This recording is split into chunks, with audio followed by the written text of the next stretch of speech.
അനീസ്ക ഒരു ഡൗട്ട്, ഈ സെഡാൻ വാഹനങ്ങളും ഹാച്ച് ബാക്ക് വാഹനങ്ങളും തമ്മിലുള്ള വ്യത്യാസം എന്താ? സെഡാൻ വാഹനം ആകുമ്പോൾ ഡിക്കി കുറച്ച് പുറകോട്ട് വെക്കും, ഹാച്ച് ബാക്ക് ആകുമ്പോൾ അത്ര ഉണ്ടാവില്ല, അത് മാത്രമേ വ്യത്യാസമുള്ളൂ. ഓക്കെ, അപ്പൊ അങ്ങനെ നോക്കിയാൽ ഇത് സെഡാൻ വാഹനമാണ്. അതെ. അപ്പോ ഇതിന്റെ മോഡൽ ഏതാ?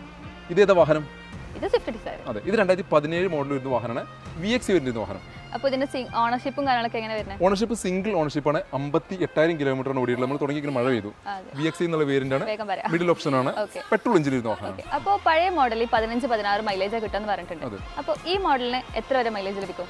പഴയ മോഡൽ എൻ്റയർലി ഡിഫറൻ്റ് ആണ് ഈ ഒരു മോഡലായിട്ട് കമ്പയർ ചെയ്യുമ്പോൾ. കാരണം ബോഡിയും ഇന്റീരിയറും എഞ്ചിനും എല്ലാം ഡിഫറൻ്റ് ആണ്. അപ്പോൾ നമുക്കൊരു 15 to 16 റേഞ്ചിലാണ് പഴയ മോഡൽ മൈലേജ് കിട്ടുന്നത്. പക്ഷേ ഈ ഒരു വാഹനം, ഈ ഒരു മോഡൽ 2017 ശേഷം കമ്പനി മാർക്കറ്റിൽ ഇറക്കിയ ശേഷം 22 കിലോമീറ്ററാണ് കമ്പനി അവകാശപ്പെടുന്ന മൈലേജ്. മാരുതി അവകാശപ്പെടുന്നത് 22 കിലോമീറ്ററാണ്. അതിനകത്ത് നമുക്കൊരു 20 വരെ നമുക്ക് എന്തായാലും ഷുവർ മൈലേജ് പ്രതീക്ഷിക്കാവുന്ന ഒരു വാഹനം കൂടിയാണ്. അപ്പോൾ നമുക്ക് നമ്മുടെ കസ്റ്റമേഴ്സിന് ലോൺ ഫെസിലിറ്റീസ് എത്ര വരെ കൊടുക്കും? ഇതിനകത്ത് 5 ലക്ഷം വരെ നമുക്ക് ഈ ഒരു വാഹനത്തിനകത്ത് ലോൺ സൗകര്യം അവൈലബിൾ ആണ്. അപ്പോൾ ഇതിന്റെ പ്രൈസ് എത്ര എന്നുള്ള ആദ്യം പറഞ്ഞു കൊടുക്കാം. പ്രൈസ് പറയുന്നില്ല, ഒരുപാട് കംപ്ലൈന്റ് വരുന്നുണ്ട്.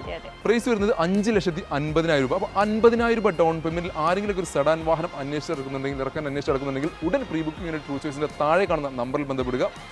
ഇതുപോലത്തെ നല്ല ക്വാളിറ്റി വാഹനങ്ങൾക്ക് മാത്രമേ ഞങ്ങളുടെ പേജ് ഫോളോ ചെയ്യുക.